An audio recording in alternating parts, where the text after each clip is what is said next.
అణ్వస్త్ర పరీక్షలు అనేది ఇందిరాగాంధీ ప్రధానమంత్రిగా ఉన్నప్పుడు ప్రారంభించారు పోఖ్రాన్లో. మొత్తం 6 పరీక్షలు చేస్తే ఒక కన్ఫర్మేషన్ ఉంటుంది. ఏ ప్రపంచ దేశాలు మనకు సహకరించలేదు, స్వదేశీ ఉద్దేశంతోనే చేశారు. అప్పుడు చేసిన తర్వాత ప్రపంచ దేశాలన్నీ దుమ్మెత్తిపోసినాయి, ప్రెషర్ చేసినాయి. ఇందిరాగాంధీ ఇక పరీక్షలు ఆపేసింది. ఆ తర్వాత ఆమె దిగిపోయింది, తర్వాత చనిపోయింది, అంతా అయిపోయింది. తర్వాత ఇందిరాగాంధీ కొడుకు రాజీవ్ గాంధీ లేకపోతే వీళ్ళ మద్దతుతో వచ్చినటువంటి యునైటెడ్ ఫ్రంట్లు, నేషనల్ ఫ్రంట్లు ఎవరున్నా వలగాల.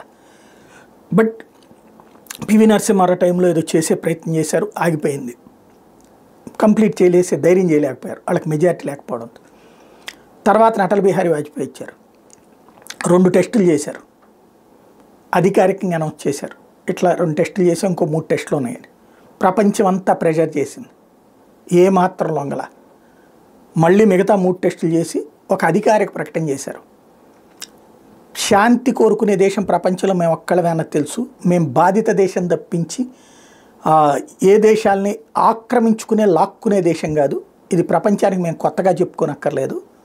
అట్ ద సేమ్ టైం మా శక్తి, మా సత్తా తెలియట్లేదు ప్రపంచానికి. ఇవాళ మేము అణ్వస్త్ర దేశాల సరసన ఉన్నాం, అది గుర్తుపెట్టుకోండి. అమెరికా, రష్యా, చైనా సరసన ఉన్నాం మేము. ఇప్పుడు మమ్మల్ని కూడా అణ్వస్త్ర దేశంగా గుర్తించండి. ఒక శక్తిని చూపించని వాడు దగ్గర ఎంత బలం ఉన్నా వాడి కేకకి అర్థం లేదు. కాబట్టి మేము బలహీనం కాదని ప్రూవ్ చేసుకోవడానికి అణ్వస్త్ర పరీక్ష చేసాం. మీరెవ్వరూ సహకరించకపోయినా చేసాం. ఇవాళ అణ్వస్త్రాలు తయారు చేయగలిగిన సత్తా మాకుంది. We have that right for hour safety అని చెప్తా. అట్ ద సేమ్ టైం ఇప్పుడు ప్రపంచానికి మేము ఒక హామీ ఇస్తున్నాం, భవిష్యత్తులో కూడా తొలి అణుబాంబు మేము వెయ్యం. ఆత్మరక్షణ కోసం మాత్రమే మేము దీన్ని వినియోగిస్తాం. ఇది మేము ఇస్తున్నటువంటి ప్రపంచానికి ఇస్తున్న భరోసా అని చెప్పారు. సరే, మనం చేసామని అర్జెంటుగా పాకిస్తాన్ కూడా ట్రై చేసి చేసేసామంది.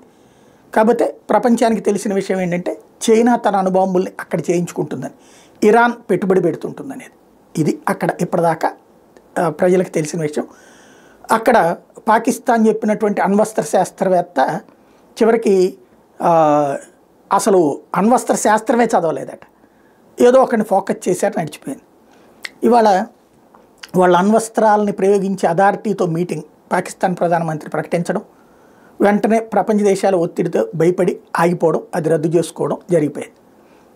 ఈ సందర్భంలో రాజ్నాథ్ సింగ్ని అడిగారు, అణ్వస్త్రాల గురించి ఏంటి వాళ్ళు అంటున్నారు కదా, మరి మనం ఏంటి పాలసీ అని. రాజ్నాథ్ సింగ్ చెప్పారు, ఇప్పటిదాకా మన అణు విధానం మొదట ఉపయోగించమనే దాని మీద ఆధారపడి ఉంది, కానీ భవిష్యత్తులో ఏం జరుగుతుందో అనేది మారుతున్న పరిస్థితుల మీద ఆధారపడి ఉంటుంది. అంటే మమ్మల్ని గెలక్కండ్రి నాయన, మీరు తీస్తుంటే మేము చూస్తూ ఊరుకోం, మీరు వేసేదాకా ఆగే ప్రసక్తే ఉండదు, మీరు తీస్తున్నారని తెలిస్తే మీ తాట తీస్తాం అని పరోక్షంగా వార్నింగ్ ఇచ్చారు.